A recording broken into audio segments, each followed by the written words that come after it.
Hello there, dear followers. Welcome to another installment of Latinx-Owned Alternative Brands. As a reminder, for those of you who either haven't seen this series before or you've forgotten, it's where I talk about Latinx-owned alternative brands, basically that. And what's interesting is that even though all the music I talk about is specifically from Latin America, so far my two installments in this have been people who are of Latin American heritage but live in the US, because I live in the US and shipping and handling, it takes a long time, it can be expensive. Well, we're in for a very special treat today because for our third installment, we have someone who is Salvadorian, as in from El Salvador, Sonia Lazo, illustrator. And this is very special to me because I am of Salvadoran heritage, and there haven't been any bands that I've found from El Salvador so far. If you know of any goth bands from El Salvador, please let me know in the comments. So I haven't really been able to touch on them much, but I found a brand, so that's good. And so, very special episode. And Sonia Lazo, you may have seen her work before. She actually recently did a little shirt for Order of the Good Death, the organization by Caitlin Doty, Ask a Mortician. And you may have just seen this stuff around social media, pretty popular on the internet. She's from El Salvador, specifically San Salvador, I believe, or at least that's where she lives. She's also a tattoo artist in training, so maybe I'll get a tattoo from her if I ever go visit my family. Anyways, let's talk about these items. So first of all, these are all free stickers that came from, because I've ordered stuff from her 3 times. Each time it came with a free sticker. And I like free stuff, so yay. And this is a good introduction to her art. We got a cute little skull with some flowers. We got a pear person. We've got a person in a teapot. I like it. You should like it too. And if you don't, well, that's your prerogative.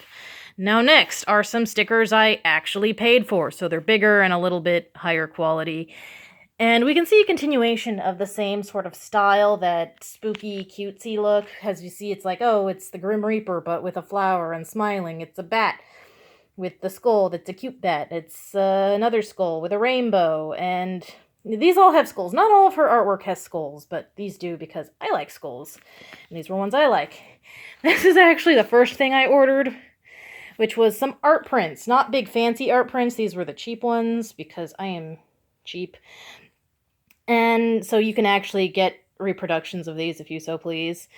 Here we have a sad clown girl with a skull, which I like skulls. I like clowns. I like that it's like dark and colorful.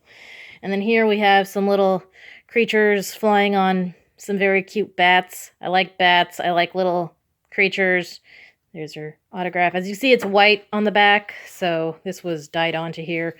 And this is a little wonky by no fault of the artist. Like I said, I've had these for a while, and I put them in a weird place. They got moved around by some people in my house. That's all my fault. So now it's a little wonky, but hopefully it's all good now. And now that I've actually done this video, I can put these on my walls like I've been planning to do. But I didn't talk about it for a while, so I wasn't able to. Anyways, now, finally, a shirt. Because she also does some clothing items. She does, little pencil pocket things. Although those tend to run out very fast. Because, the stickers and some of the prints, those are reproducible. But a lot of these are limited edition. Like a lot of little indie artists. Which for some of you, maybe that's a good thing. Because you don't want something everyone has. I know that's how I am. But this is the only clothing item of hers that I own. As you can see, it's a medium gray shirt. Doesn't have a tag. That's nice. There's her name. There's the size. And it has a little moth person with little skulls. I like black and white and red and gray. I like this art. As you can see, it's continuation of that style with the little skulls. And it's kind of creepy and cutesy because it's a moth person. So anyways, where I lived, this took a while to get to me. The first one actually took the longest, I think, because of some issues that were going on in the US at the time that we're not going to talk about because this isn't a political channel, so it took over a month, whereas the other things took about 2 or 3 weeks. So keep that in mind depending on where you live, how long it takes things to ship, or if any political things are going on that might affect international shipping. I like all of these items. The quality is good. I really like the artwork myself. This is very much my aesthetic. If it's your aesthetic too, then you should follow her on social media. One thing I feel is really important to mention is she is actually, at the time of my filming this, it is currently July of 2019. Her store is actually going on a little break. It's going to be back up in August. So until then, you can't actually buy anything from her, but you can look at it on Instagram and her other social media accounts, which I will have linked in the description. I hope that you liked this and you like what you saw. I certainly like it. Thank you, Sonia, for your work. Thanks, my followers. Bye.